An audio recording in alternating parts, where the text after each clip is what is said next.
आप देख रहे हैं आदिनाथ टीवी चैनल, अनादि से अनंत की धर्म यात्रा।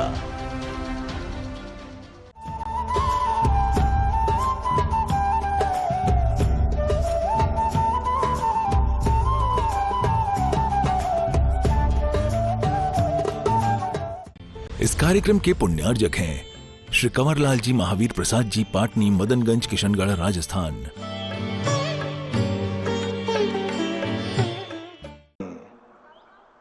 कभी ऐसा भाव हो जाए कि मैं भगवान तेरे लिए जीऊंगा, कल तक मुझे जिंदा रहना है। भगवान क्यों रहना चाहते हो?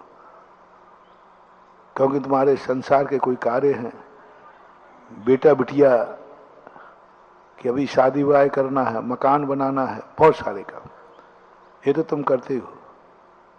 एक आध दिन कहना भगवान मुझे कल तक जिंदा रहना है।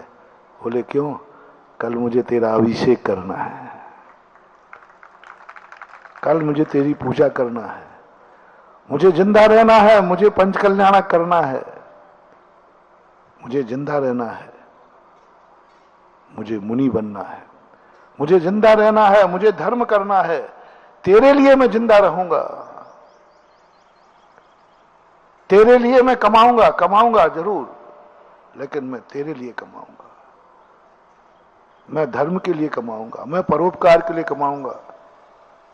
चिंता मत करना, फिर तुम्हारे लिए कुछ मिलेगा नहीं। तुम माँ बाप के लिए कमाओ, तुम भगवान के लिए कमाओगे उनके लिए। वो तो कितना खाता है। एक वैष्णव दर्शन में बहुत अच्छी परंपरा है। भगवान कहते सारे दुनिया को देने वाला भूखा बैठा है, सारे दुनिया का अन्नदाता है वहां भगवान। लेकिन भगवान भोग किसका लगाता है? सारे दुनिया का अन्नदाता है, सारे दुनिया को देने वाला है, करता धरता है, लेकिन जब स्वयं खाने की बात आती तो अरे भाई दुनिया को खिला रहा है, स्वयं खा। कि हे भगवान, हमें आप अमृत देश न देकर हम सभी को कृतार्थ करें। नमोस्तु भगवान, नमोस्तु भगवान, नमोस्तु भगवान।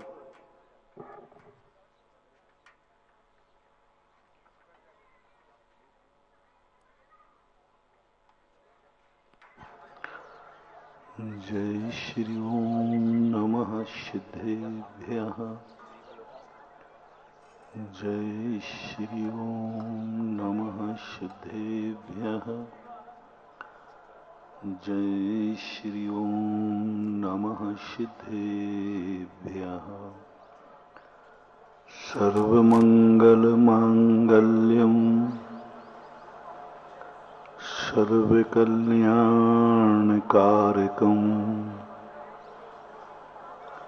प्रधानं सर्वधर्माणां जैनं जयतु शासनं। जैनं जयतु शासनं। पंच परमेष्टि भगवान की आचार्य श्री गुरुवर कुंद महाराज की, आचार्य श्री गुरुवर विद्यासागर महाराज की।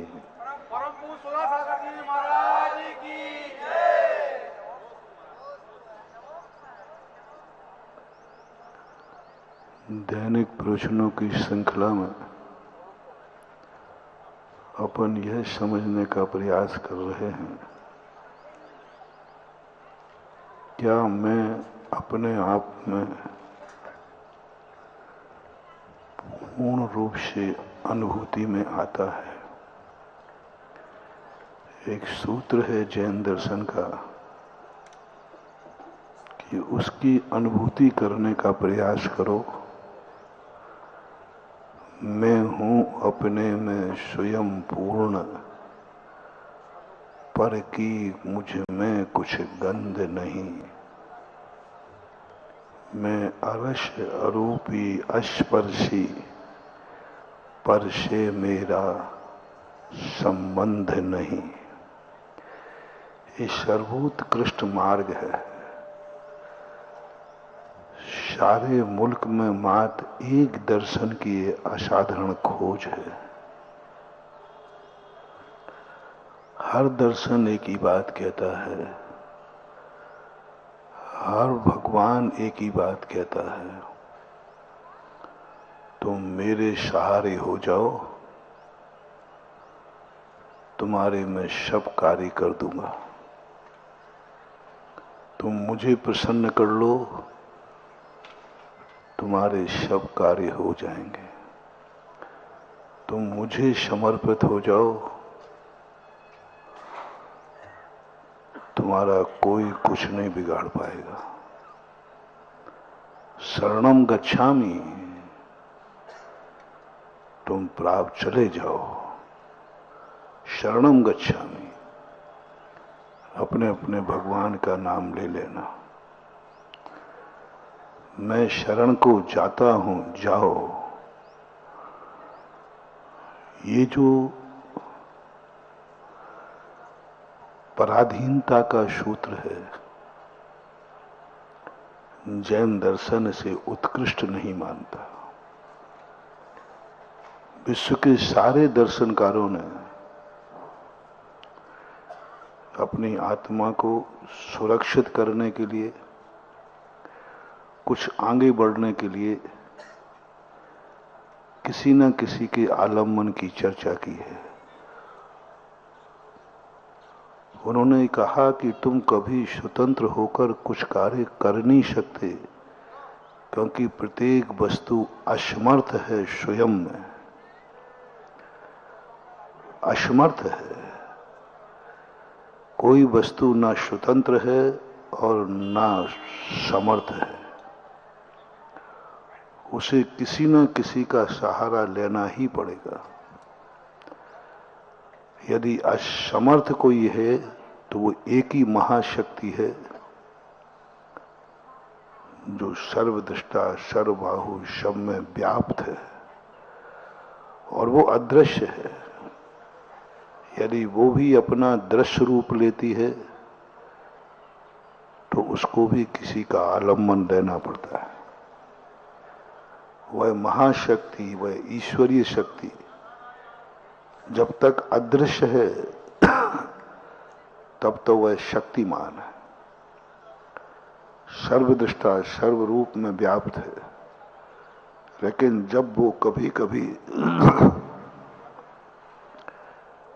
दुनिया के लिए अपना रूप दिखाती है, दुनिया के अपने भक्तों को दर्शन देती है, तब उसे भी आलम्बन लेना पड़ता है।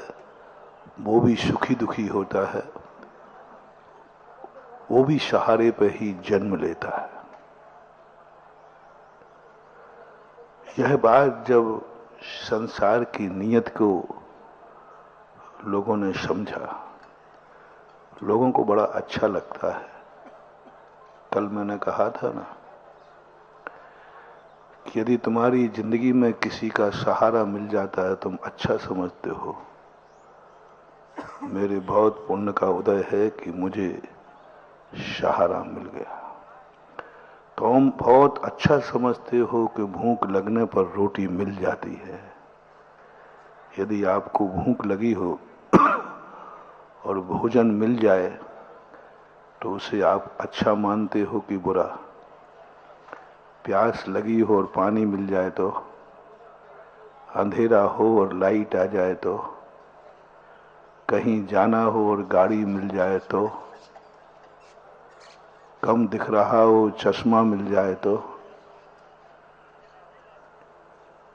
खर्चा चाहिए हो, खर्च चाहिए हो पैसा आ जाए तो, रहना है और रहने के लिए मकान बन जाए तो, ये सब खुशी की बात है, आनंद की बात है। बस यही मूर्खों का स्वभाव है, यही अज्ञानता है। जब हमें चारों तरफ से सब कुछ मिल जाए, उस समय यदि हमें हर्ष हो गया, हमारा बहुत बड़ा पतन हो गया। हम बहुत असमर्थ हो गए, क्योंकि हमारी हर जिंदगी सुबह से शाम तक पराधीन हो गई। अज्ञानी सोच रहा है कि मुझे तो जो चाहा वो मिल गया, और ज्ञानी सोच रहा है कि मैं पग पग पर पराधीन हो गया, कठपुतली बन गया मैं तो।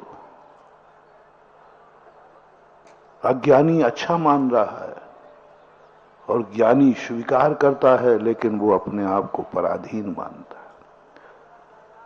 सुबह उठता है तो क्या मैंने ऐसा पाप किया, मुझे पेस्ट के अधीन होना पड़ा। हमारा मुंह सही जब होगा जब पेस्ट मिलेगा। सवेरे उठ करके भी आपका सुख किसमें है? यदि आपके बाथरूम में, टॉयलेट में पानी नहीं है तो, और जाना है तुम्हें, तो पाप का होता है कि पुण्य का? पाप का। और बढ़िया, यानी आपका सुख किसके अधीन है?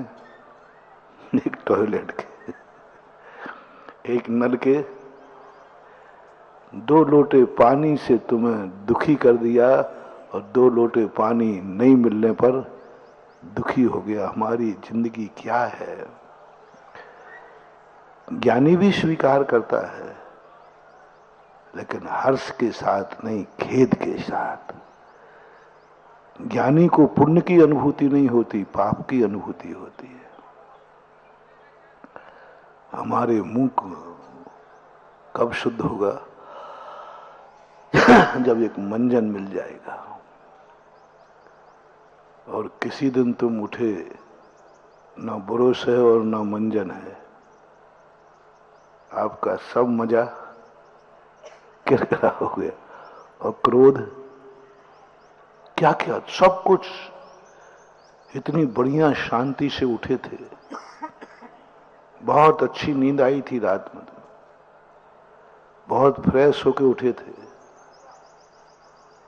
और मां अकेले वाश बेसिन के पास गए, बुरश टूटा पड़ा था, ट्यूब में पेस्ट था नहीं। अब आपकी शांति कहां गई? सुन रहे हो? शांति प्रसाद। अब ज्वाला प्रसाद बनने वाले हो। और क्या चिल्लाओगे? सब मर गए क्या रे? अब बताओ। देखो, जो तुम करते हो मैं उसको फैंसी ड्रेस कर देता हूं।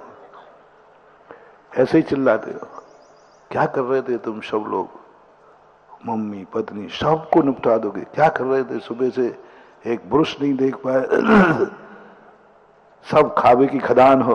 और क्या कर, वो तो तुम, वो मैं बोल नहीं पाऊंगा। तुम्हारे लिए मात्र एक बुरुश और एक पेस्ट न मिलने से तुम्हारा दिमाग कितना खराब होता है, तुम्हारे वचन कितने गंदे हो जाते हैं। एक बुरुश के लिए कह दिया, मर गए क्या सब? दिन भर क्या कर रहे थे सब? ओहो। और तुम्हारी पूरी रात भर की शांति की कीमत कितनी?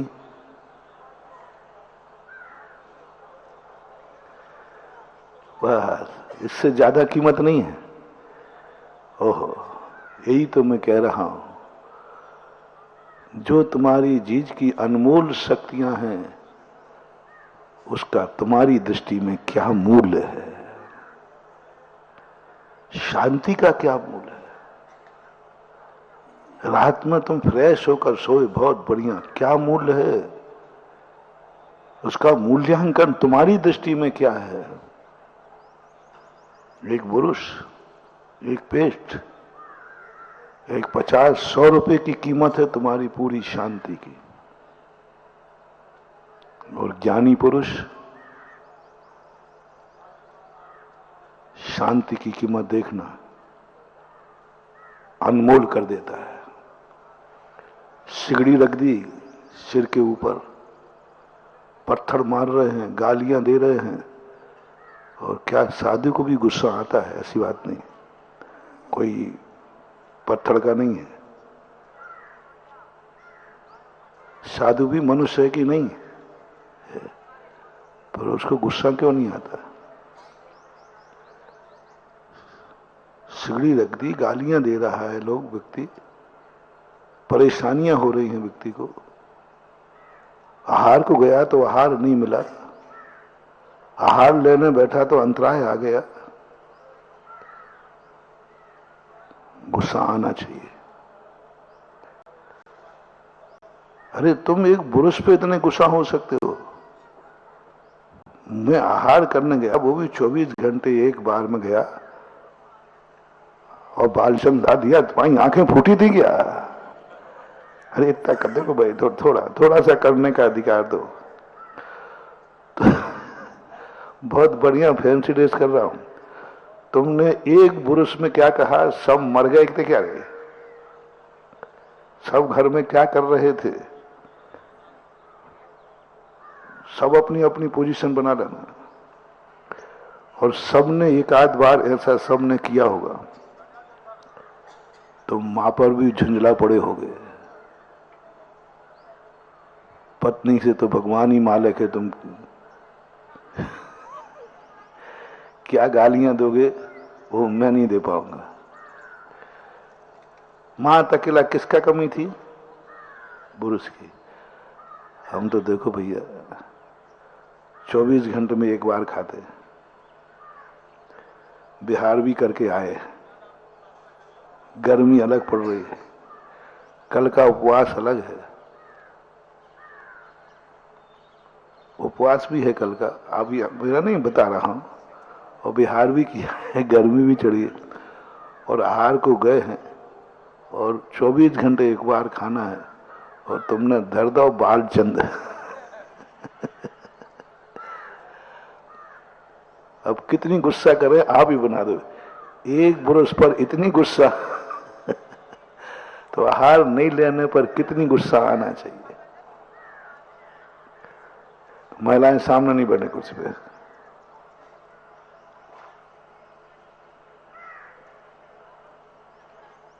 कायदा से। क्या गुस्सा आता नहीं है, या गुस्सा करके नहीं जानता, या बेशरम है, या मजबूर है, या डरपोक है? भय से गुस्सा नहीं आता, अब क्या करेंगे? और या फिर बेशरम है, और या गुस्सा आते ही नहीं होगा? नहीं, सब आता है। साधु को क्रोध इतना जबरदस्त आता है, संसार में किसी को क्रोध नहीं आता। गृहस्थ कितना भी क्रोध कर ले, आग नहीं उगल सकता। मुनि को क्रोध आ जाए तो 12 योजन की द्वारका भी, इतना बड़ा क्रोध गृहस्थ को नहीं आ सकता। साधु का क्रोध 3 लोक में किसी को इतना क्रोध आ ही नहीं सकता। इतने क्रोध करने की शक्ति होती है साधु के पास। बहुत क्रोध होता है, क्रोध कर सकता है, करना जानता है। कभी कभी यहां तक आ भी जाता है। अब जो है सो है, देखो भैया, वो सही कहने में चूकना, लेकिन मुंह से क्यों नहीं बोला? मां तुरंत आ गया। तेरी शांति की कीमत कितनी? 2 रोटियां। तेरी शांति ने एक बाल भंग कर देगा। एक बाल ने तेरी शांति भंग कर दी। तेरा क्षमा धर्म मिट गया, तेरा प्रशम भाव खत्म हो गया। कहां गया वो रत्नत्रय? कहां गई क्षमता? तुरंत साधु कहता, नहीं नहीं नहीं, मेरी शांति अनमोल है, मेरी क्षमता अनमोल है, मेरा धर्म अनमोल है, मेरा व्रत अनमोल है। इसे एक बाल नहीं बिगाड़ सकता, 2 रोटियां नहीं बिगाड़ सकती। नहीं, मेरी शांति अनमोल है, मेरा धर्म अनमोल है। बस इतना कहते ही, नहीं बिगड़ेगा, तेरी 2 गालियों से मुझे कुछ फर्क नहीं पड़ता। कर्म को भी चुनौती देता है, रे कर्म, तो 1 दिन नहीं, 2 दिन नहीं, 10 दिन नहीं, तू मुझे प्राण भी ले लेगा, जिंदगी भर भी नहीं खाने देगा, तो मैं मरना पसंद करूंगा, लेकिन क्रोध नहीं करूंगा, क्योंकि मेरा धर्म अनमोल है। मेरा धर्म क्या है? मेरा क्षमा धर्म। मेरी शांति इतनी सस्ती है, इतनी सस्ती है नहीं, बस ये परिणाम आत्मा में झांकता है और साधु सबको सहन कर लेता है, बस इतना सा जागता है। नहीं, नहीं मिटने दूंगा मैं अपने धर्म को, अनमोल धर्म है।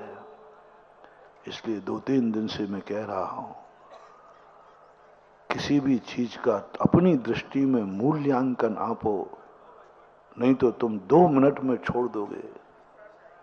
कितना मूल्य है हमारी शांति का,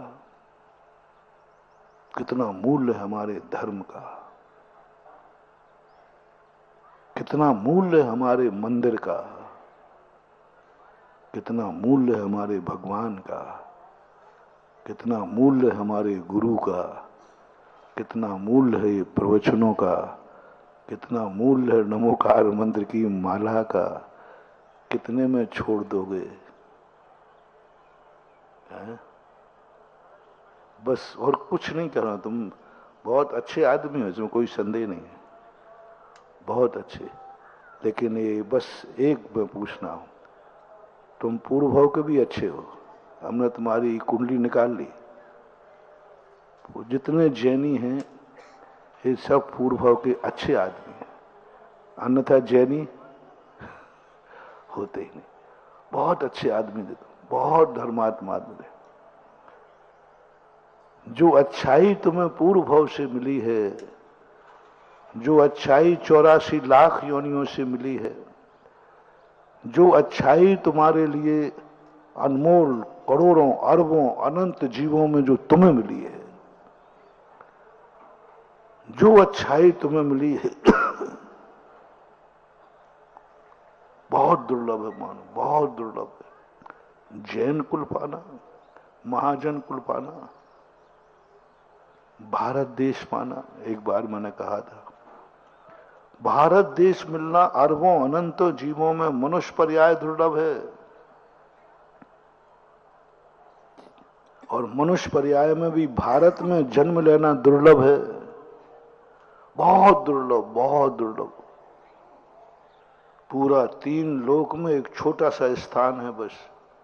जैसे अपना पूरा पंडाल बनता है, हम उदाहरण दिया करते हैं, उसमें एक आगे थोड़ा कटघरा बना देते हैं और एक गद्दी और सफेद चादर बिछा देते हैं। वो सफेद चादर किसके लिए है? इसका क्या अर्थ है? कोई आज महान आदमी, बड़ा आदमी आने वाला है, तुम्हारा मन क्या करता है? हम देखते रहते कि हम तो ऊपर बैठे रहते, वो पट्टा पीछे से धीरे धीरे खिसकता है। बैठा तो पीछे भी है, लेकिन वो अब सफेद चादर बिछते ही और खिसक के पट्टा यूं बैठ जाता है, जैसे वही आज का मुख्य अतिथि हो। सुख की अनुभूति होती है कि नहीं? ऐसा ही महानुभाव ये भारत देश अपने लिए नहीं बनाया था, तीर्थंकरों के लिए बनाया था। किनके लिए? तीर्थंकर वीआईपी जब जन्म लेंगे, वीआईपी व्यक्ति आएगा, वो कहां बैठेगा? सबके साथ में नहीं। एक रिस्पेक्ट है कि भाई वीआईपी है, सफेद चादर बिछा दो, बस उतने में। ऐसे ही सारी दुनिया जन्म लेती है, तीर्थंकर कहीं भी जन्म ले ले नहीं, पूरे 3 लोक में आर्य खंड बना दिया, एक छोटा सा हिस्सा। भारत देश में भी देखो 5 मलेच्छ खंड हैं, एक आर्य खंड, वो भी छोटा सा है। वो छोटे से चादर जो तीर्थंकरों के लिए बनाई है, तीर्थंकरों के लिए रिजर्व किया है, अपने लिए बिल्कुल नहीं था। अपन वो ही घुसपैठिया है धीरे धीरे राजसी ना तो बैरियल खिसका, वो एकदम नहीं खिसता, नहीं तो पकड़ ले, अभी माई है भाई आगे क्यों आ रहे हो, वो यूं खिसकता है। अपन लोग वो ही हैं रे, अपन लोगों के लिए आरेखंड नहीं था, लेकिन धीरे धीरे खिसक खिसक करके, थोड़ा थोड़ा पुण्य करके, और हमने ऐसा स्थान जमाया जो स्थान तीर्थंकरों के लिए था, उस स्थान पर अपना जन्म हो गया। ओहो अभाग्य, जो तीर्थंकरों के लिए आर्यखंड था, चक्रवर्तियों के लिए आर्यखंड था, 63 सलाका पुरुषों के लिए आर्यखंड था। 63 सलाका पुरुष में अपन कोई भी नहीं है, फिर भी क्या घुसपैठ की अपन लोगों ने, क्या क्या घुसपैठ की अपन लोगों ने। इतना पुण्य कमा लिया, इतना पुण्य कमा लिया घुसपैठ करके, यहां वहां से पुण्य करके। कभी माला फेर ली होगी, कभी तो भाव नहीं भाके रह गए होंगे कि वो दिन कब आएगा कि मेरा जन्म भी उस स्थान पे हो जहां तीर्थंकरों का होता है। भावना भाके रह गए, वो घुसपैठ करके। बस महानुभाव, भारत में जन्म लेने वालों से मेरा कहना है, अनमोल कर दो इस भारत को, अनमोल कर दो इस भारत के जन्म को, कर दो अनमोल। तीर्थंकरों की जन्मभूमि पर अपना जन्म हुआ, जहां तीर्थंकरों ने विहार किया, तीर्थंकरों के पंच कल्याणक हुए, जहां अपन जन्मे, वहां कभी आदिनाथ ने विहार किया, कभी अजितनाथ ने, 24 तीर्थंकरों ने विहार किया। उनके लिए ये सारी भूमि थी। बहुत पुण्य, बहुत, पता नहीं कैसा पुण्य किया होगा कि अपना जन्म भारत देश में आर्यखंड में हुआ। अब तुम्हें अनमोल करना है बस। ये भारत देश की अनमोल शक्ति तुम कितने में छोड़ दोगे, कितने में छोड़ दोगे। लंदन का एक टिकट दिलवाऊं 50% पे, महाराज भर तो हम बहोरी बंद भी छोड़ देंगे आपको भी छोड़ देंगे, छोड़ ही रहे। कितने लोग हैं जो भारत में, सबसे ज्यादा दुर्भाग्यपूर्ण भारत है, सबसे ज्यादा दुनिया में एनआरआई किसके हैं, भारत के। भारत छोड़ के, तो क्यों, क्या रोटी नहीं थी या? क्या यहां के लोग जिंदा नहीं हैं? फर्क इतना सा था कि पढ़ाई करके आए तो यहां 5 लाख रुपए का पैकेज था और अमेरिका ने 50 लाख का दे दिया। यहां 5 लाख रुपया कमाते, वहां 50 लाख कमाओगे। बस अनमोल चीज की कीमत कितना डिफरेंस था। 45 लाख में तुमने किसे छोड़ दिया? अनमोल चीज को छोड़ दिया। कर्म कहता है, रे दुष्ट, मैंने कुछ नहीं कहा तेरे से, तेरे लिए चादर नहीं बिछाई थी, फिर भी तू धीरे धीरे रस्सी में से घुस करके बैठ गया। कई बार होता है, लोग इशारे, महाराज जी ये लोग बैठ गए चुपचाप आकर के, अब वो मुख्य अतिथि आ रहा है तो अब चुपचाप बैठ गए, हल्ला मत करो, अभी उठाओगे करोगे सब। अपन लोग भी घुसपैठ कर गए, किसी ने कुछ नहीं कहा, कर्म ने भी कहा चुपचाप हो गया तो जन्म हो जाने दो, जन्म गया जन्म जाने दो। लेकिन हमने उसकी कीमत क्या निर्मूल कर दी। 45 लाख रुपए की डिफरेंस ने हमने भारत को ठुकरा कर विदेश में जाके बस गए। कर्म कहता है कि तूने अनमोल चीज को मूल्य में बेच दिया, अनमोल को मूल्य में बेच दिया। जा अब तू रस्सी के अंदर तो क्या, ऐसी दशा करूंगा कि पंडाल में आने लायक भी नहीं रहेगा। अब तू जाएगा मलेच्छ खंडों में जन्म लेगा, दुनिया के निकृष्ट नरक निगोद की योनियों में मिलेगा, क्योंकि तूने अनमोल को निर्मूल कर दिया और एक मूल्यांकन कर दिया। और जिनकी दृष्टि में मूल ला गया, नहीं मुझे भिखारी भी बनना पड़ेगा तो भारत में बनूंगा,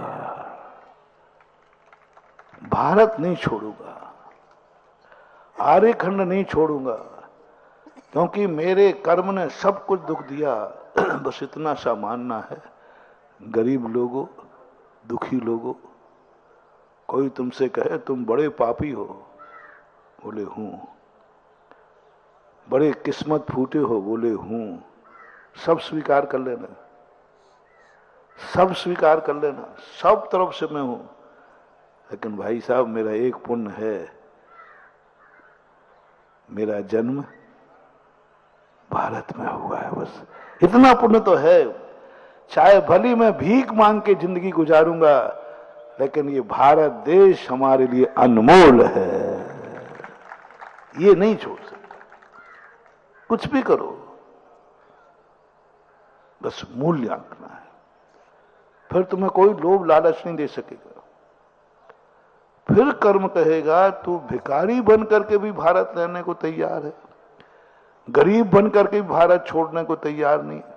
इतना राग तुझे, इतना मूल्य तेरी दृष्टि में। अमेरिका कह रहा हम 50 लाख दूंगा, तूने ठुकरा दिया, नहीं चाहिए मुझे। पाप को ठुकराना तो सभी जानते हैं, पुण्य को ठुकराने की आदत आ जाए तो बेड़ा पार हो जाए। पुण्य को ठुकराना, कल कहा था ना, पद्मश्री ठुकरा दी कई लोगों ने, नोबेल पुरस्कार ठुकरा दिए, सरकार देने जा रही भाई आपको पद्मश्री दे रहा हूं, ठुकरा दिया, नहीं चाहिए, नोबेल पुरस्कार ठुकरा दिया। पुण्य को ठुकराना बहुत कठिन है, बहुत कठिन मानूंगा। पुण्य आया है, 50 लाख रुपया का पैकेज आया है, 5 लाख मिलेगा भारत में, कौन ठुकराएगा? किसी को ठुकराने का मन नहीं होता। और जैन दर्शन तब तुम्हें समझ में आएगा जिस दिन तुम पुण्य को ठुकराना चालू कर दोगे। जिस पुण्य से हमारा भारत छूटता है, वो पुण्य को मैं ठुकराता हूं। जिस पुण्य से हमारा भारत छूटता है, कितना पुण्य है? 45 लाख रुपए का। कम हो तो थोड़ा और बढ़ा दो, 45 में नहीं, थोड़ा 1 करोड़ करा दो पैकेज, 1 करोड़ कर लो, 2 करोड़ कर लो। मूल्य तुमने कर दिया, जैसे तुमने मूल्यांकन किया तैसे व्यापार हो गया। व्यापार होते ही कर्म तुम्हारा नाश कर देगा बहुत बुरी तरह। महानुभाव मैं सबसे कहना चाहता हूं, अनमोल कर दो। नहीं, ये भारत देश में मेरा जन्म हुआ, जहां तीर्थंकर जन्मे, भारत देश में जहां जन्मे, हमारे मुनिराजों का जहां विहार होता है, मुनिराजों का दर्शन होता है, जैन देव का दर्शन होता है, जहां हमारे तीर्थ क्षेत्र हैं, क्या कीमत है। और दुर्भाग्य तो जब है, क्या कहें, बहुत तरस आता है। शास्त्रों को जब पढ़ता हूं कि आर्य खंड में जन्म लेना कितना दुर्लभ है, और जब आप लोगों को एनआरआई बनते देखता हूं तो मुझे दुख होता है। आप उस 45 लाख रुपए के कारण, तुम्हारे माँ बाप की कीमत कितनी है? माँ बाप मिले हैं कि नहीं मिले, कि अनाथ हुए हो? बोल दो भैया, बोल दो। जन्म के बाद कितने लोग हैं जिनको माँ बाप का मुंह नहीं देखे, माँ बाप देखे ही नहीं, उसके पहले ही मर गए। तुमने आंख खोली और माँ पिता मर गए। तुमने होश संभाला, माँ बाप नहीं मिले, इनमें कितने लोग बैठे होंगे ऐसे आप लोगों में? वाह, पुण्यात्मा जीव बैठे हैं, है ना? है क्या बात हो गई, है क्या बात हो गई। माँ बाप ने जन्म दिया है, माँ बाप की गोदी मिली है, माँ का दूध मिला है, पिता का दुलार मिला है, पिता की उंगली पकड़ी है, पिता ने सिर पे हाथ भी फेरा है। और कई लोगों के बाप तो अभी भी जिंदा हैं, हैं? बहुत सारे लोग ज्यादातर जिंदा ही हैं, मरे हुए कम होंगे, क्योंकि भारत में जन्म की दर ज्यादा है, मृत्यु की दर कम है। 3 पीढ़ियां हो जाती तब भी दादा जिंदा हैं। कायदा का बैलेंस है भोग भूमि का, 2 जन्मे 2 मरे। जैसे ही 2 का जन्म होता है ना, स्वर्गों का सब फिक्स है, एक मरेगा तब दूसरा आएगा। वहां कोई भी जनसंख्या घटती नहीं, बढ़ती नहीं। अधिकतम कभी अंतराल पड़ता है तो 6 महीने। देवताओं में कभी संख्या घटती बढ़ती नहीं, नारकियों की संख्या फिक्स रहती है, भोग भूमि की संख्या फिक्स रहती है। 2 जन्मेंगे और 2, एक को जमाई आएगी, एक को छींक आएगी, दोनों चले जाएंगे। लेकिन अभी वर्तमान में दादाजी सोने की सीढ़ी चढ़ के मरता है ऐसे लोग 3 पीढ़ी और 4 पीढ़ी तक जिंदा है, यानी 4 पीढ़ी के जन्म हो गए, अभी दादाजी जीवित है। और भाग्य है, क्या बात है। इसमें मैं तुम्हें कभी दुर्भाग्यहीन नहीं करूंगा, बड़े भाग्यवान हूं। हमारे शास्त्रों में आया है, किसके हाथ का सबसे बड़ा सगुन होता है?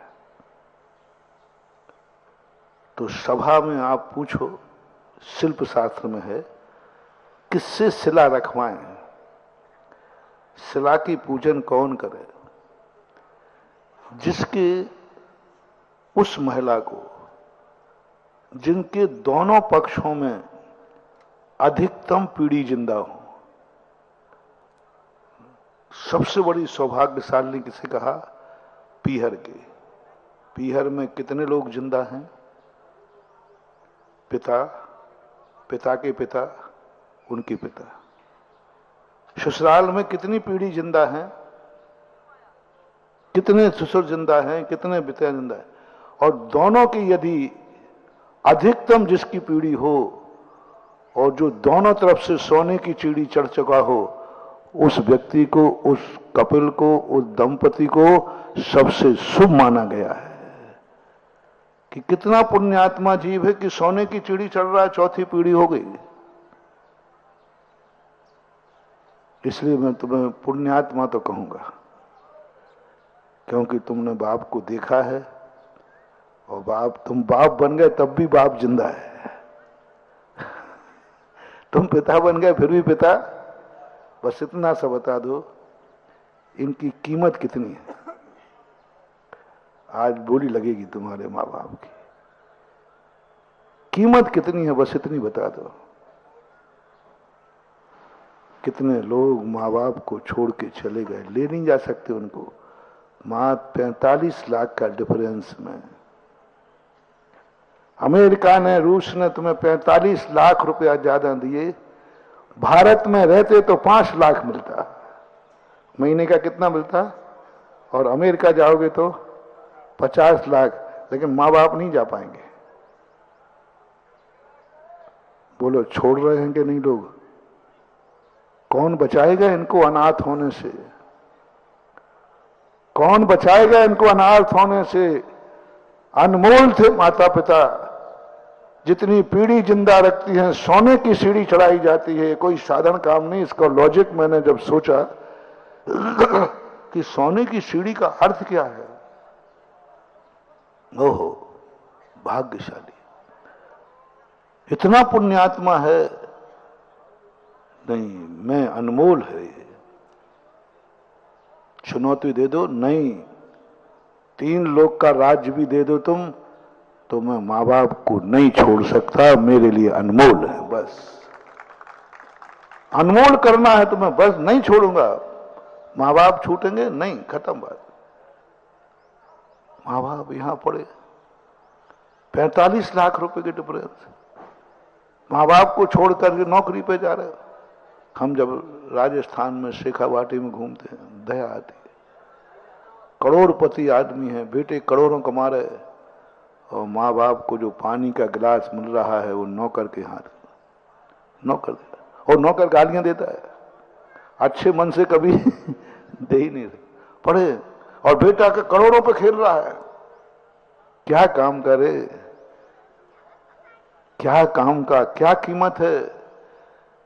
अरे माँ बाप की गोदी में बैठ करके सूखी रोटी खाना भी अमृत है, और माँ बाप को छोड़ करके अमृत का पान करना भी व्यर्थ है। देवताओं का एक दुर्भाग्य है, देवता मोक्ष नहीं जा सकते, देवता मुनिराज को आहार नहीं दे सकते, देवता चौके में नहीं आ सकते, साधु भूखों मर सकता है लेकिन देवता के हाथ से भोजन नहीं कर सकता, क्योंकि उसके पास मम्मी पापा नहीं है, माँ बाप नहीं होते। तुम्हारे पास माँ बाप है, अनमोल कर दो, ये अनमोल कर दो। नहीं, मैं नहीं छोड़ सकता।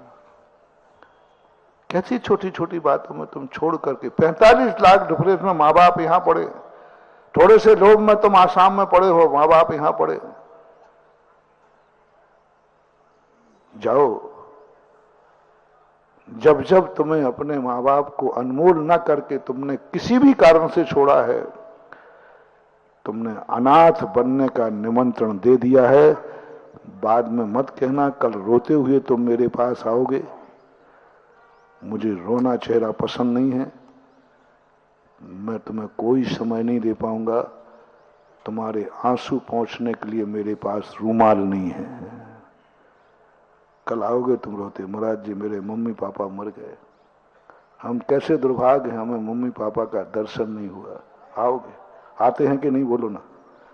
मैं क्या करूंगा, मेरे पास रुमाल नहीं, मैं आंसू कैसे पहुंचूंगा, मैं तुम्हें कुछ नहीं कर पाऊंगा। और ऐसे दुर्भाग्यों के लिए मैं देखना पसंद भी नहीं करता। मैं तो कहता हूं ऐसे दुर्भागी ना मेरा मुंह देखें और ना मुझे अपना मुंह दिखाएं। थोड़ा मैं कठोर हूं। तुम लोग कहोगे नहीं महाराज जी इन लोगों को, नहीं, मुझे मेरा नेचर है। मैं जानता हूं कि ये जन्म जन्म का वो पापी है जिसने थोड़े से लोभ में आकर माँ बाप को ठुकरा दिया था। तुम्हें वर्तमान दिख रहा है कि ये अनाथ है, मुझे उसका अतीत दिख रहा है कि ये महान पापी है। कितना अंतर है। तुम्हारी दशा मालूम कैसी है। और हम लोग, एक बच्चे को पीट रहा था बड़ा आदमी, पीट रहा था, लोगों ने, तुझे शर्म नहीं आती, इतना बड़ा होकर के छोटे को छोकरे को पीट रहा है। सब लोगों ने उसको मारना, उन्होंने कहा भैया सुनो तो सही। क्या सुनो, तुम्हें शर्म नहीं आती छोटे बच्चे को। अरे भैया वो जेब करता, जेब काट रहा था। अच्छा वो जेब करता, अब क्या, अब तो वो तो भाग गया। वो तो भाग गया। ऐसे तुम्हारी दशा होती है। जब हम लोग कभी दुखियों व्यक्तियों की कम सुनते हैं, दुखी लोगों के लिए हम लोग टाइम कम देते हैं, तो तुम कहते महाराज जी बहुत कठोर है। देखो बेचारा रोता हुआ आया, उसको कोई टाइम नहीं है। देखो एक गरीब आदमी आया, इसको कोई टाइम नहीं, और अमीर आ जाता है उसी समय। तो सुन रहे हो रे अमीर लोगों, मेरे से टाइम चाहिए है, अमीर बन के आओ, पुण्यात्मा बन के आओ, इतना पुण्य लेके आओ कि हमारे पास टाइम भी ना हो तो तुम्हारा पुण्य मेरे से शाम निकाल दे। और मैं चाहता हूं पुण्यात्माओं के लिए मेरे पास सदा समय रहे। इसलिए मैं तुम्हें समय देने का रास्ता निकाल रहा हूं। तुम अनाथ हो गए, मेरे मम्मी पापा मर गए, हमारी छोटी अवस्था में मर गए, हमें कुछ समझ, क्यों हुआ ऐसा, ये पूछो। बता रहा हूं। तुमने थोड़े से लोभ में आकर के मां बाप को छोड़ के चले गए हो गए। 45 लाख रुपए के डिफरेंस ने तुम्हें इतना लोभी बना दिया कि जिस अवस्था में उन्हें तुम्हारे सहारे की जरूरत थी, महाराज बन जाते तो फिर भी तसल्ली थी, अरे इससे अच्छा तो मर जाते तो भी तसल्ली थी। यदि तुम्हारे मरने पर 2 छूटें दे रहा हूं तुम्हें, या तो तुम साधु बन जाओ तो फिर तुम्हें कोई दोष नहीं है, और या फिर माँ बाप का बुढ़ापा आ पाए उसके पहले ही तुम ऊपर चले जाओ, 2 पापों से बच जाओगे। यदि माँ बाप को छोड़कर यदि साधु बन गए तो तुम्हारे लिए कोई दोष नहीं आएगा, और या फिर माँ बाप के बुढ़ापे आने के पहले तुम मर गए तो एक पाप से बच जाओगे। और जिंदा हो तो बस इतनी सी कल्पना करना, जिस असहाय दशा में तुम छोड़कर अमेरिका जा रहे हो, उस असहाय दशा में जन्म देकर यदि मम्मी पापा अमेरिका चले जाते तो बोलो ना क्या होता? कुत्ते खा जाते, कीड़े पड़ जाते। तुम भी तो असहाय दशा में थे, वो आज असहाय दशा में, कल तुम थे, लेकिन वो नहीं गए। जो कल मैंने कहा था ना, कितने पिता हैं जो बच्चों के लिए जीते हैं, बच्चों के लिए कमाते हैं, कितने बेटे हैं जो बाप के लिए जीते हैं और बाप के लिए कमाते हैं। कल हमने शेयर किया था, कितने लोगों की मानसिकता होती कमाते समय कि मैं बच्चों के लिए कमा रहा हूं। मकान किसके लिए बना रहे हो? गाड़ी घोड़ा किसके लिए लाए हो? माँ भी भोजन बना रही किसके लिए? कितने लोग हैं मन में आता है कि मैं बाप के लिए जी रहा हूँ, बाप के लिए कमा रहा हूँ, मम्मी पापा के लिए कमा रहा हूँ, ये गाड़ी मैं मम्मी पापा के लिए लाया हूँ, ये मकान मैंने मम्मी पापा को गिफ्ट देना है, हमारे मम्मी पापा को गिफ्ट दूंगा। कितने लोग हैं जो बच्चों की बर्थडे पर गिफ्ट देते हैं, कितने लोग हैं जो माँ बाप के बर्थडे पर माँ बाप को गिफ्ट देते हैं, कितने लोग हैं, कितने लोग हैं। मैंने एक सुना था, एक व्यक्ति ने अपनी पत्नी के जन्मदिन पर उसको प्लेन दिया, सुना था। मुझे ऐतराज नहीं है, और इसके लिए कान तरस रहे हैं कि कोई बेटा अपनी माँ के जन्मदिन पर माँ को एक प्लेन गिफ्ट कर दे। माँ पापा अब तुम वृद्ध हो गए हो, गाड़ियों में नहीं, आपका जन्मदिन है, मैं आपको प्लेन गिफ्ट देना। पत्नी को देने वाले गिफ्ट मिल गए, लेकिन मां को देने वाला अभी नहीं मिल रहा है। मां के जन्मदिन का उतना जोश नहीं, झूठ मत बोलना। मम्मी पापा के जन्मदिन पर ज्यादा खुशी तुम्हें होती है कि बच्चों के और स्वयं के पे। 3 जन्मदिन है, मम्मी पापा का, स्वयं का और बच्चों का। उल्टा चलो, सबसे अपने जन्मदिन से भी ज्यादा खुशी बच्चों के जन्मदिन पर। सेकंड अपने, अब मम्मी पापा का तो महाराज जी अब आप समझो बात को, अब उनके मरने के दिन जन्मदिन शोभा नहीं देता। ओहो, कैसे थे भरत चक्रवर्ती, 83 लाख पूर्व के बाद पूरे शास्त्रों में चक्रवर्ती ने अपना जन्मदिन मनाया ऐसा उल्लेख नहीं मिला। चक्रवर्ती ने अपने बेटों का जन्मदिन मनाया ऐसा उल्लेख नहीं मिला, लेकिन भरत बाहुबली ने 83 लाख पूर्व, यानी आपको समझने के लिए एक पिता की 84 वर्ष की उम्र है, तो 83वें वर्ष का जन्मदिन मनाने के लिए देवताओं को निमंत्रण दिया। देवताओं को निमंत्रण, देवताओं को बुलाया, बोले आज हमारे पिता का जन्मदिन है। सौधर्मंद आया, देवता आ गए, नीलांजना आई 83 वर्ष के बुढ़े का जन्मदिन मनाने के लिए। और तीर्थंकर स्वयं अपना जन्मदिन नहीं मनाते, बच्चे लोग मनाते, परिवार मनाते, दुनिया मनाती। उनको तो पकड़ के बैठा देते, नहीं आप बैठो। कैसे थे बेटे, कैसी थी दुनिया? स्वयं के जन्मदिन नहीं, सौधर्मेंद्र अपना जन्मदिन नहीं मनाता। चक्रवर्ती का, बाहुबली के जन्मदिन का कोई उल्लेख हमें शास्त्रों में नहीं पाया गया कि उन्होंने कोई महोत्सव किया है। लेकिन जब पिताजी के जन्मदिन की बात आई तो क्या हुआ? अनमोल करो, निर्मूल मत करो।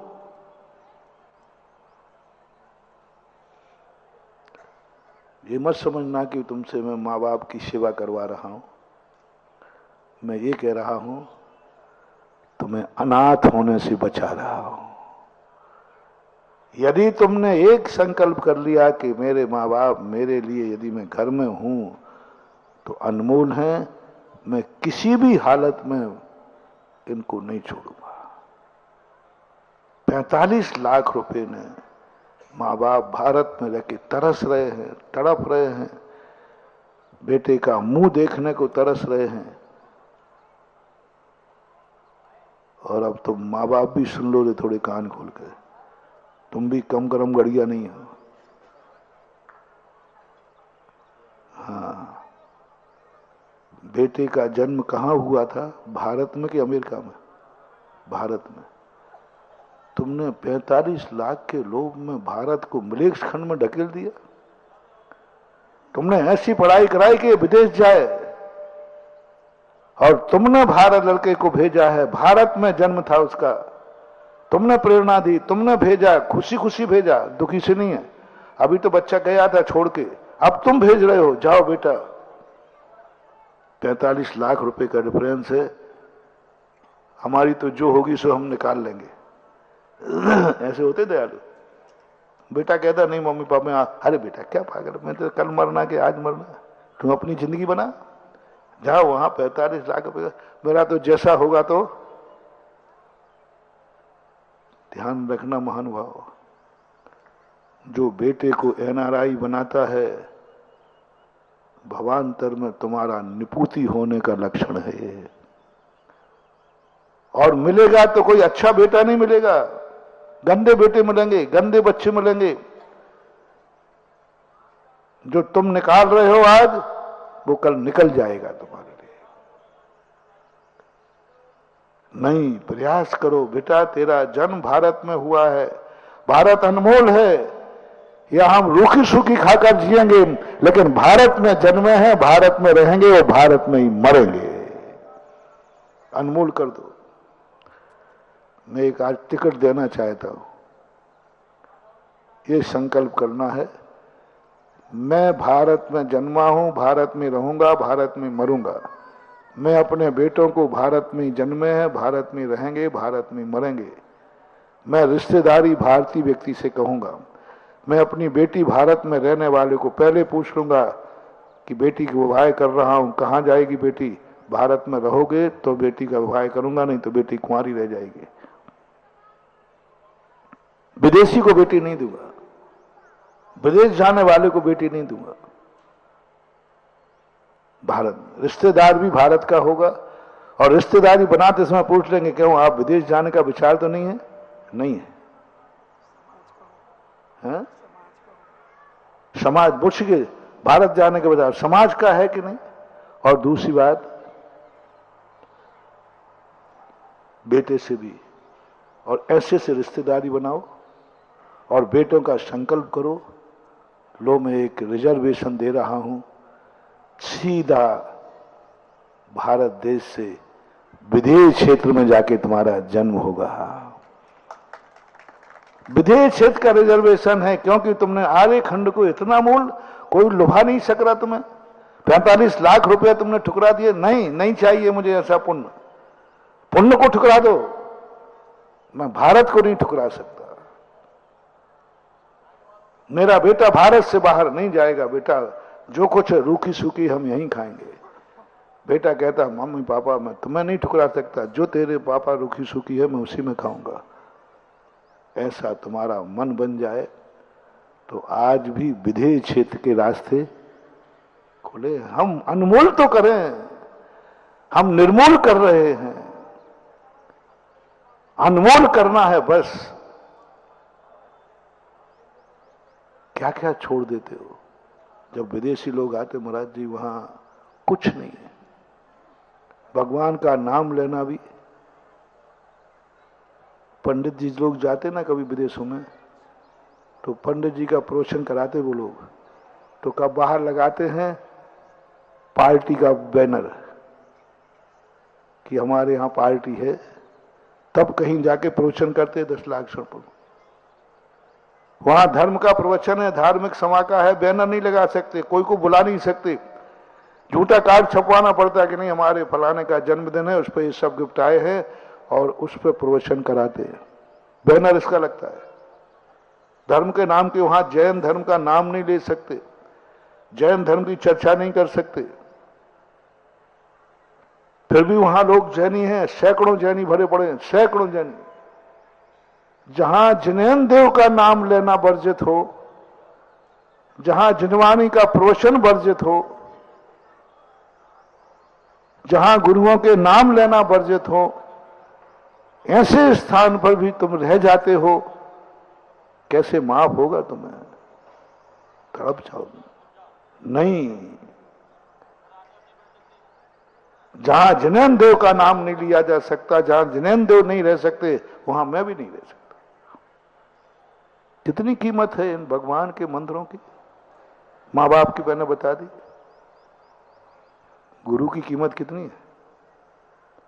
तुम उस देश में जन्मे हो जहां गुरुओं का विहार ही नहीं, गुरु की दीक्षाएं भी होती हैं।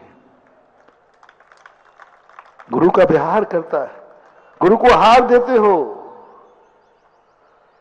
कितनी कीमत है इसकी? कितने में छोड़ दोगे ये? अरे जिस पद के लिए, जिस एक ग्रास देने के लिए देवता सौधर्मन तरसता है, सौधर्मन तरसता है कि मुराज के कंजली में एक ग्रास रख दो।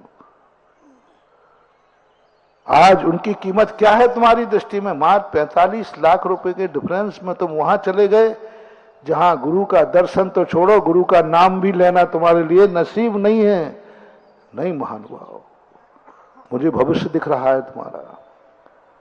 मैं इसलिए नहीं कह रहा हूं कि मेरे दर्शन वाले कम हो जाएंगे, नहीं तो तुम उल्टे ही सोचोगे अच्छा महाराज जी अपना जुगाड़ कर रहे हैं। हाँ महाराज जी इसलिए प्रवचन दे रहे हैं आहार को कि अपने चौके लगते रहे। नहीं, चिंता मत करो रे, ये विद्यासागर का चेला है, इसे दर्शन करने वालों की कमी नहीं है। अभी कल ही चर्चा कर रहा था, मैं कटनी से आया तो मैंने सोचा कि बहोरी बंद में शांति रहेगी, भीड़ भाड़ कम होगी, अच्छा समय मिल जाएगा दिन में। तो 2-4 लोगों से तो हमने कह भी दिया था, बोले महाराज जी हमें समय नहीं मिला।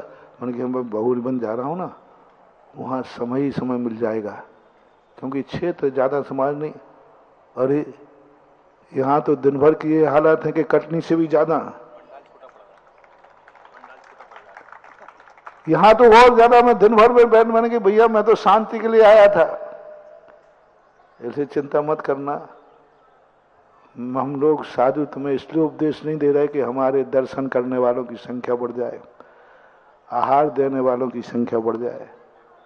मैं तो इसलिए कह रहा हूं कि ये कर्म तुम्हें ऐसा पुण्य दिया कि तुम जाओ वहां जन्मोगे जहां मुनियों के दर्शन होंगे, वहां जन्मोगे जहां तुम्हारे कुल में जन्मोगे जहां मुनियों के आहार होंगे, वहां जन्मोगे जहां मुनियों के तुम प्रवचन साक्षात कानों से सुन सकोगे। और उसको तुमने मात्र 45 लाख के डिफरेंस में छोड़ दिया, मात्र उस डिफरेंस में छोड़ दिया। अनमोल को तुमने निर्मूल कर दिया, तरस जाओगे, गुरु नहीं मिलेगा।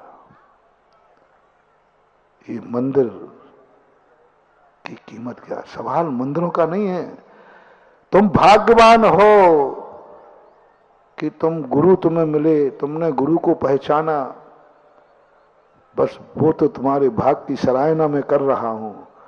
बस आज तो ये पूछ रहा हूं, ये सौभाग्य कितने में छोड़ दोगे? ये सौभाग्य कितने में छोड़ दोगे? तुम्हारा जैन कुल में जन्म हुआ,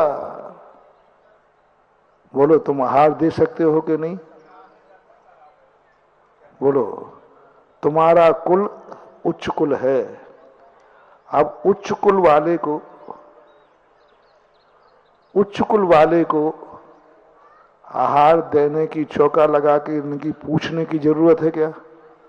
नहीं। आहार देने के लिए पूछने की जरूरत है क्या? नहीं। बहुत भाग्यवान हो तुम।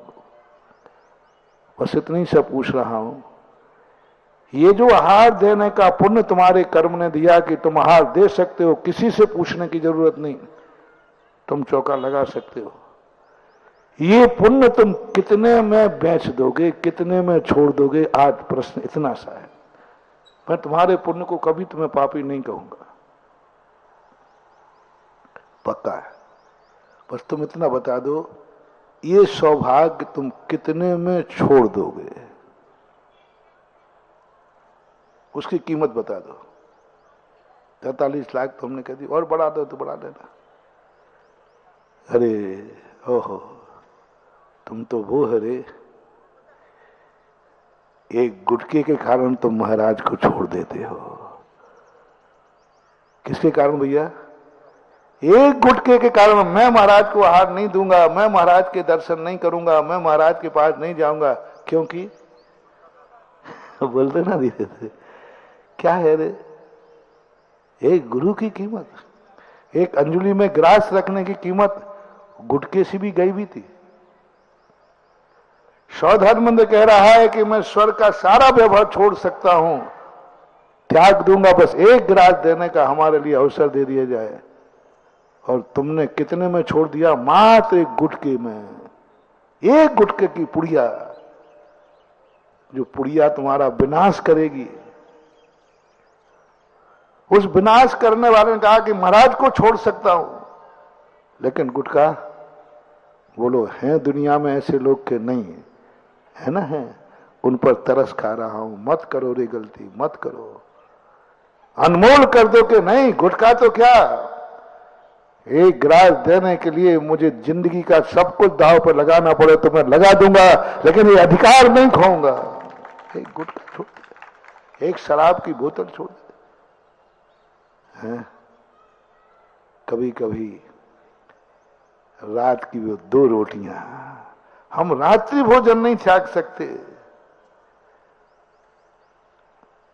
हाँ, एक व्यक्ति ने कहा, महाराज जी मैं ना गुटखा छोड़ूंगा। आहार में खड़ा हुआ, चौके में गया, मैंने बहुत कंप्रोमाइज किया। मैंने कहा भाई देखो, दुकान पे से आया हुआ ग्राहक खाली जाए तो अशुभ मानते हैं। तो आप लोग क्या करते हो? भैया कम मुनाफा सही, चल भाई जितने का है उतनी में ले ले, खाली मत जा।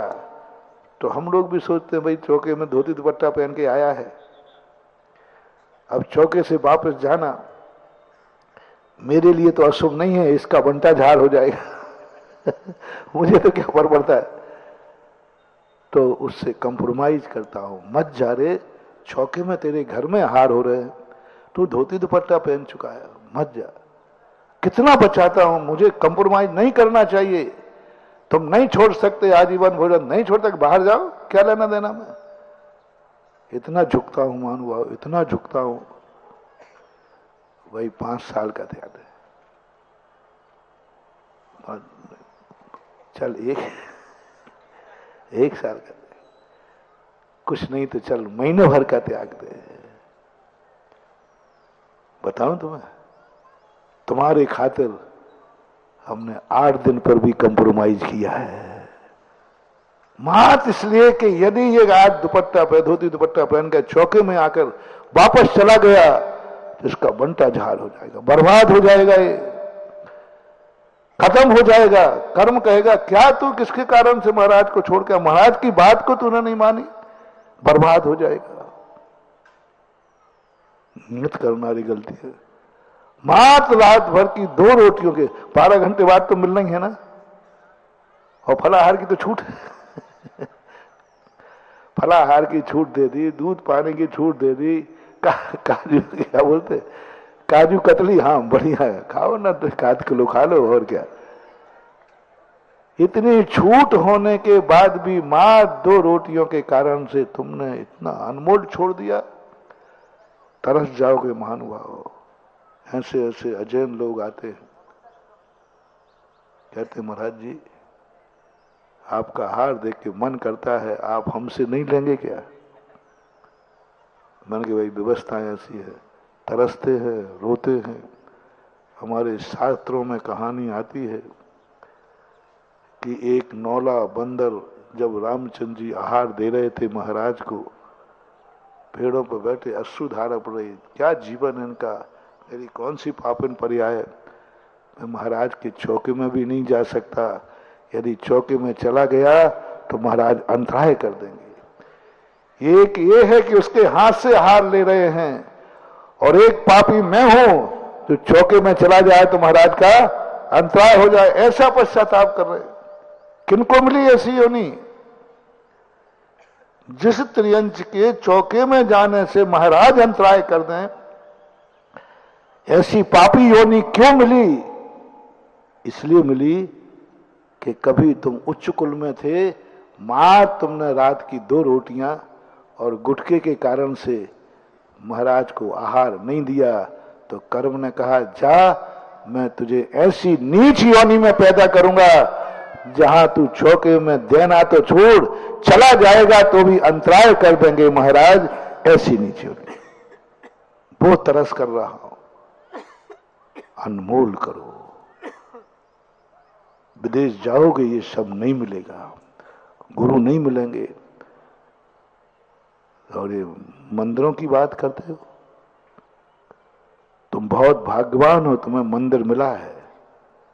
एक एक नगर में 2-2, 4-4 मंदिर हैं, हर कॉलोनी में मंदिर हैं।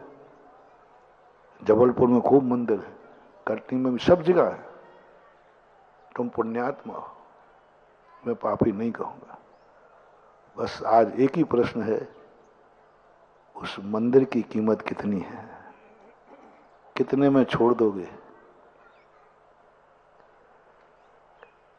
तुम्हारा जन्म जहां हुआ वहां पड़ोसी में मंदिर था, उसी नगर में।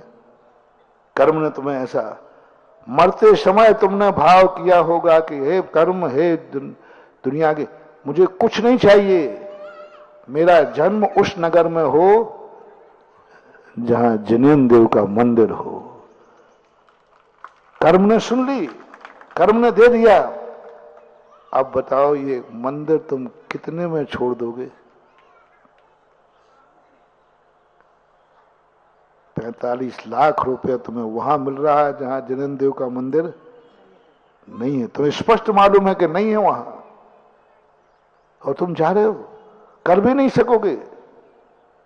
नहीं महानुभाव, कहो भगवान से, भगवान तू मेरे लिए अनमोल है, 3 लोक की संपदा भी देवे कोई, मैं वहां बसने को तैयार नहीं हूं जहां तेरा मंदिर नहीं होगा। जाओ, यह नियम तुम्हारा। मैं वहां वास नहीं करूंगा, सोने का महल मिले, सोने की लंका मिले, कुछ भी मिले, जिनेन्द्र देव का मंदिर है नहीं चाहिए मुझे। पुण्य को ठुकरा दो, जिनेन्द्र देव के लिए पुण्य को ठुकरा दो। वो रिजर्वेशन तुम्हें दे रहा हूं, वो गारंटी कार्ड दे रहा हूं, सीधे यहां के बाद मूर्ति का दर्शन नहीं, समोषण में बैठ के साक्षात जिनेन्द्र देव का दर्शन करोगे। बस अनमोल कर दो, बस, मैं और कुछ नहीं कह रहा हूं। मैं अनमोल कर दो भगवान, नहीं छोड़ूंगा तुझे। कोई कितने लोग आए, अच्छे अच्छे लोग आए, नहीं, बस तेरा मंदिर नहीं था। ये गुण हमारी पुरानी महिलाओं में था, हमने ऐसा देखा है। पुरुषों में भी था। व्यापार को जाते थे तो चल प्रतिमाओं का एक उल्लेख आता है, चक्रवर्ती जब विजय प्राप्त करने गया, गजरतों में भगवान को साथ लेके गया। पहले छठ प्रतिमा होती थी, लोग यात्रा पर जाते थे, प्रतिमाएं साथ ले जाते थे सम्मान के साथ। महिलाओं में एक गुण था, आज नहीं है। पहले ये पूछती थी, फलाने यहाँ हम प्लाट ले रहे हैं, मकान बना रहे हैं, तो घर की दादी माँ पत्नी पूछती थी, क्या वहाँ मंदिर है क्या? नहीं है। तो माँ कहती, बेटा क्या काम का। और आज भी लोगों की धारणा है, ठेकेदार, कि यदि कॉलोनी का प्लाट का दाम बढ़ाना है तो एक जैन देव का मंदिर बना दो, बस जैनी अनमोल कर देगा, फिर जैनी कुछ नहीं देखता, अनमोल। और मंदिर नहीं बने तो माटी मोल। इसका कई लोग दुरुपयोग कर रहे हैं, पर है ये धारणा। बड़ा गर्व होता है। ठेकेदार ने कहा, महाराज जी मंदिर बनाना है। क्यों भाई, जाई बता। अरे महाराज जी मंदिर बनते ही। और कई तो लोग कहते, महाराज आप मंदिर बनवा दो, अब फिर आपको इतने करोड़ रुपया दान में दे दूंगा।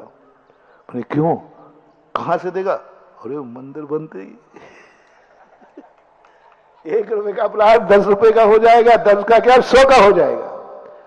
क्योंकि जैनिक में आज भी कुछ लोगों में नेचर है, महिलाओं में है, कि बेटा मंदिर है तो कीमत मत देखना, और मंदिर नहीं है तो सस्ते और महंगे से कोई लेना देना नहीं है। इस संस्कार ठीक है, आजकल इसका दुरुपयोग करते हैं लोग, ठेकेदार लोग यही कर रहे हैं। और पहले मैं ठगा जाता, अब नहीं ठगा जाता। कोई लोग पहले मंदिर का शिलान्यासी कहते थे ना कॉलोनियों में, तो मैं बड़ा खुश होता था। अरे भाई धर्मात्मा आदमी है, धर्मात्मा आदमी मंदिर बना रहा है, एक बेर के बराबर मंदिर बनाए तो भी भाग्यशाली है, ये तो इतना बड़ा मंदिर बना रहा है। धीरे धीरे पता चला, मैंने कहा ये मंदिर क्यों बना रहा है, मंदिर भी नहीं जाता, ये तो मंदिर नहीं जाता, दर्शन नहीं करता, धर्म नहीं करता, व्यसनी है, व्यसनी है, शराबी है, जुआड़ी है, सब व्यसनी है। और वो मेरे से मंदिर का आशीर्वाद लेने आया।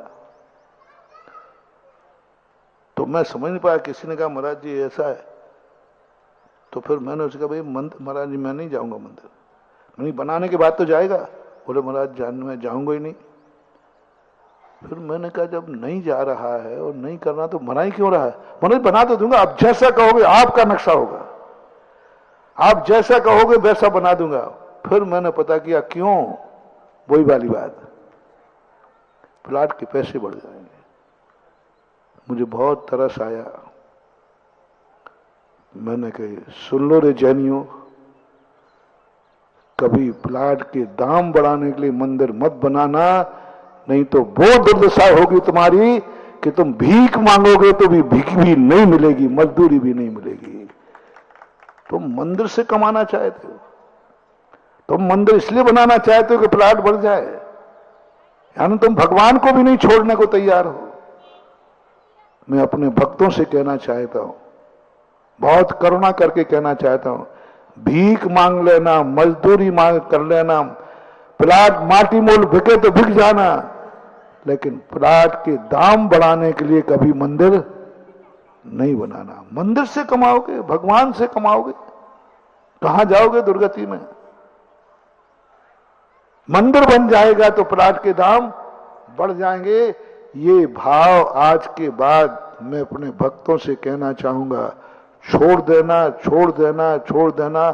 थोड़ा भी तुम मानते हो कि महाराज कभी मेरे लिए जो कहेंगे मेरे हित में कहेंगे, परिणाम भी नहीं करना, परिणाम भी नहीं करना। नहीं, मंदिर इसलिए नहीं बनेगा कि दाम बढ़ जाएंगे। कमा रहे हैं बहुत सारे लोग, पर आजकल मैं अब होशियार हो गया हूं, तो मैं क्या फिर अब कहता हूं भैया मंदिर मना नहीं करता हूं। किसी को ऐसे लोगों को बनवाना हो तो हाँ कहूँ, फिर मैं कहता हूं भाई देखो मंदिर बनाओगे, कितने घर हैं कि आज अच्छा मंदिर बनाना कि घटिया? महाराज जी अच्छा बनाएंगे। अतिशयकारी बनाना कि बिना, आजकल हमने मॉल में सब सिस्टम रख रखे हैं, जो माल होता ना पूछ लेता हूं भाई। अब देखो, जब तुम व्यापारी कर रहे हो, बोलो ना, जब तुम व्यापारी कर रहे हो, तो मैंने आजकल व्यापार की भाषा भी सीख ली है। क्या करें, सीखना पड़ती है। ग्राहक की भाषा नहीं आएगी तो दुकानदारी दिवालिया हो जाएगी, इसलिए मैंने भी सीख लिया। तो मैंने भी आइटम रख लेता हूं। अच्छा मंदिर बनाना के काम चलाओ, महाराज अच्छा बनाना है। तो मैंने अतिशयकारी बनाना कि सामान बनाना, तो महाराज अतिशयकारी बनाओ। तो मैंने कहा कि भाई ऐसा मंदिर बनाना कि जब भी 4 घर हैं तो एक बचे। हाँ वो भी बना दे आप, वो भी कर, मैं सब, तुम चिंता मत करना, मैं सब सब पता नहीं क्या क्या मैंने इतना पढ़ लिया है। तुम चाहो कि महाराज यहाँ की समाज बर्बाद होना, तो मैं वो मंदिर का मैं बता दूंगा, 4 हैं तो एक ही बचेगा, कहो वो भी। और ऐसा मंदिर भी बनवा सकता हूं जहां 4 घर की शुरुआत हुई, 400 बस जाएंगे। कौन सा मंदिर बनवाना है? अब भाई देखो, व्यापार होना तो व्यापार तो देखो व्यापार के हिसाब से होगा। अरे महाराज जी ऐसा मंदिर बनाओ कि आज 4 हैं, कल पूछ लिया, आपसे पूछ लिया, ध्यान रखना। अतिशयकारी बनाओ कि बिना अतिशयकारी? सब बोलते जाओ, सब चोर चोर मौसेरे भाई सब बैठे हो। हाँ कोई तुम्हारा रिश्तेदार होगा, कोई ना कोई कहीं ना कहीं काम आ जाएगा आज का प्रवचन। महाराज अतिशयकारी बनाओ। तो मैंने कि भाई आज 4 हैं, कल 400 हो जाएंगे, और तुम 4 के हिसाब से मंदिर बना रहे हो, कल 400 हो जाएंगे तो वो बैठेंगे कहाँ? इतना बड़ा मंदिर तो बनाओ कि कल 400 घर भी हो जाए तो उसमें बैठ जाए। क्योंकि तुम कह रहे हो कि हमारा मंदिर ऐसा बने कि आज 4 घर हैं, कर 400 हो जाए तो होगा। तो वे 400 लोग कहां बैठेंगे? आप तो 30 बाई 40 का मंदिर बना रहे हो। एक प्लाट कितने का? इतना ही होता लगभग 40, 60, 40 है। एक प्लाट में मंदिर बना रहे, उन 400 लोगों का क्या होगा? इसे थोड़ा बड़ा करो ना, थोड़ा बड़ा करो ना। 400 घर हो जाए तो कितने लोग हो गए भैया?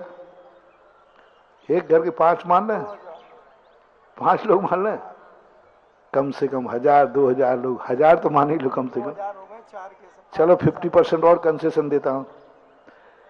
1000 लोग बैठ सके, एक साथ पूजा कर सके कभी, इतना बड़ा मंदिर तो बनाओ। तो कहता ठीक है महाराज अब कर लूंगा।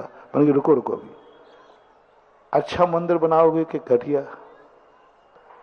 तो हम साधु लोग भी दर्शन करने आएंगे कि नहीं? तुम नहीं बुलाओगे तो वो तो मेरा बाप है। भगवान तो कभी ना कभी महाराज के भाव। तो भैया ये बताओ, हमारा बाप मंदिर में बैठेगा तो अब बेटा कहां बैठेगा? तो एक संतशाला भी, एक संतशाला के लिए भी जमीन दो, क्योंकि भगवान रहेगा तो कभी ना कभी महाराज तो आएगा। और संतशाला ढंग की बने कि साधु सामायिक कर सके, कोई बेड रेस्ट करने नहीं आएगा, सामायिक कर सके। तो अच्छा ठीक महाराज सोचता हूं। मैंने कि ध्यान रखना, अच्छे महाराज आवेंगे, घटिया महाराज आवेंगे। बड़े महाराज आएंगे, छोटे मोटे आए, तो बड़े महाराज आएंगे तो उनके साथ बारात भी बड़ी आएगी, है ना। चौके वाले भी आएंगे और दर्शन करने वाले भी, भक्त भी आएंगे। बोलो आचार्य सिंह जैसे व्यक्तियों को चाहते हो कि नहीं? और महाराज चाहते हैं। आचार्य सिंह आएंगे तो क्या क्या आएगा बोलो ना। तो भैया एक धर्मशाला भी चाहिए। मैं बहुत अच्छी तरह सीख गया हूं, मास्टर, बिल्कुल मास्टर हो गया हूं। मैंने कहा उससे हाँ कहलवाता हूं। बोलो अच्छे महाराज आएंगे तो पब्लिक आएगी कि नहीं? आप लोग बोलो ना, आएगी। तो वे बेचारे कहाँ रहेंगे? फुटपाथ पे। तो एक धर्मशाला ही बनाओ। अब धर्मशाला के लिए हाँ कह रहे जो संत। अब देख भाई एक बात और है, अच्छे महाराज आएंगे तो प्रवचन भी होगी कि नहीं? तो प्रवचन कहाँ बैठ कर? सड़क पे। तो इतना स्थान तो दो कि 1000-2000 व्यक्ति उस मैदान में बैठ करके प्रवचन कर सके, प्रवचन सुन सके। गुणा भाग लगाना ना, कितना हो गया स्क्वायर फुट? 100 में तो मंदिर ही आया बाबू, कम से कम। वो तुरंत हमें धीरे से, महाराज जी नमस्ते, अब मैं थोड़ा विचार करके आता हूं, आते ही नहीं। फिर वो दूसरे महाराज को पकड़ता है, कितने रिजेक्टेड माल मेरे के।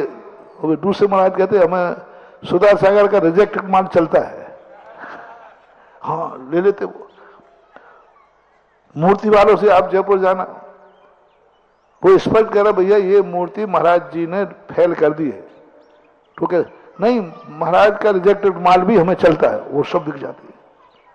जितनी मूर्तियां मैं रिजेक्ट करता हूं वो सब चली जाती है। मूर्ति वाला खुद कहता है, मैंने कहा भैया मैंने 3 बार तेरी मूर्ति फेल कर दी, और चौथी बार कह रहा कि महाराज जी आप विकल्प में को फिर से बना दूंगा। मैंने कहा इतना धन्ना सेठ है क्या, और इतनी कमाई तू कर लेता है कि 3 बार बनाने के बाद भी कह रहा है महाराज जी आपको चौथी बार बना दूंगा ना, आप देखो आप ज्यादा आगे पीछे मत सोचो। मैंने तू तो पहले बता इतनी प्रॉफिट कैसे हो गई तुझे कि 3 मूर्तियां मैंने रिजेक्ट कर दी, तो तेरे माथे पर सिकन नहीं है। कितना कमाई की है बताए, और क्या करेगा नहीं। मैंने कहा आगे से हम ऑर्डर देना बंद कराऊंगा, आशीर्वाद कि महाराज जी ये जो आप रिजेक्ट मूर्ति कर रहे हो ना, ये सब जाएंगे और आप ही जाके इनको नमोस्तु करोगे। मैं नमोस्तु करूंगा? बोले किया है। मैंने कहा किया? बोले एक मूर्ति आपने रिजेक्ट की थी, एक पंडित जी आए थे, उनको हमने पटा लिया, और वो मूर्ति फलाने मंदिर में बैठी है, और आप बिहार करके वहां गए थे कि नहीं गए थे? अंजलि लेके कहां से उठे थे? बोले उसी मूर्ति को आपने नमोस्तु किया है। और मैंने कहा मामला, और मैंने कहा तुम धोखा किया, तुमने बताया नहीं महाराज मैंने कह दिया था, तो उन्होंने कहा नहीं हमें तो शिलान्यास में ये हो रहा, मेरे पास आते हैं, अब हमने बता दिया लंबी चौड़ी कथा बता दी। अब इतनी तो देने में, मैंने इतनी हिम्मत हो तो मंदिर बनाओ, मतलब पाप मत कमाओ। रेट बढ़ाने के लिए मंदिर बना रहे हो कि भगवान की सुविधा दिलाने के लिए मंदिर बना रहे हो? 10-15 हजार स्क्वायर फीट की जगह इतने कार्यों की हो, वो तो आता ही नहीं, लौट के ही नहीं आता, जवाब ही नहीं देता। ऐसी हालत हो जाती है जैसे आप कोई लड़की को देखने गए हो, पसंद नहीं आया तो क्या क्या कहते, घर जाके जवाब देंगे। ऐसे ही महाराज जी मैं विचार करके आता हूं, आते ही नहीं। पर पता चला वो दूसरे महाराज के पास पहुंच गया, और दूसरे महाराज इतना नहीं समझ पाए, और उन्होंने जाके शिलान्यास करा लिया। 30-40 में मंदिर बन गया, उसके रेट बन गए, और समाज परेशान हो रही है अब, क्योंकि वहां तो बैठने को समाज तो बढ़ेगी। ऐसे ऐसे मंदिर बने हैं, पूरी समाज नहीं बनती है, पूरी समाज नहीं बैठ रही, सड़क पर समाज बैठ रही है। आप कटनी में जाना, एक मंदिर में इतना सा मंदिर है, नाम नहीं पता, पूरी समाज सड़क पर बैठती है। क्या मतलब है? तो कमाने के लिए कभी मंदिर मत बनाना। अब मैं तुम्हें मंदिर बनवा दूं कॉलोनी में? नहीं, भावना ये रखना कि मेरा मन है कि ये कॉलोनी कट रही है, इसमें जैनियों को प्लाट देने का मन है। अब जैनी रहेंगे तो वे मंदिर कहां करने जाएंगे, इसलिए मैं उनके दर्शन के लिए मंदिर बनाऊंगा। भाव पलटना है, क्रिया तो वही है कि नहीं। मैं दर्शन के लिए मंदिर बनाऊंगा, और मेरा कोई कमाने का भाव नहीं है। बस यहाँ जैनी रहेंगे, वे दर्शन कर सकें, पाठशाला चलाएंगे, बच्चे पढ़ सकें। मेरे अवभाग्य होंगे कि मेरी जमीन में कोई जैनी रह रहा है, और मेरे अवभाग्य होंगे मेरी जमीन में जिनेंद्र का। अभिप्राय बदल दो, स्वप्न में ये भाव नहीं आना कि रेट बढ़ जाएंगे मंदिर बनाने से, ये भाव नहीं। अब मैं पूछ रहा हूं आपसे, इनकी कीमत कितनी है? कितने में छोड़ दोगे? एक एक नगर में 4-4 मंदिर, 5-5 मंदिर हैं, तुम्हारी कॉलोनी में है, पड़ोस में है। कितने में छोड़ दोगे? 45 लाख रुपए में देव दर्शन करने मिल रहा था। तुमने कहा था, जो मैंने अभी कहा, कि मैं ऐसे कुल में पैदा हूं, ऐसे नगर में पैदा हूं जहां जिनेन्द्र देव का मंदिर हो। अब मंदिर छूट रहा है। जहां तुम जा रहे हो नौकरी पर, जहां 45, वहां मंदिर नहीं मिलेगा। देव दर्शन की कीमत कितनी कितनी कितने में छूट जाएगा? बातों बातों में हम दर्शन, यहां रहने वाले बातों बातों में दर्शन।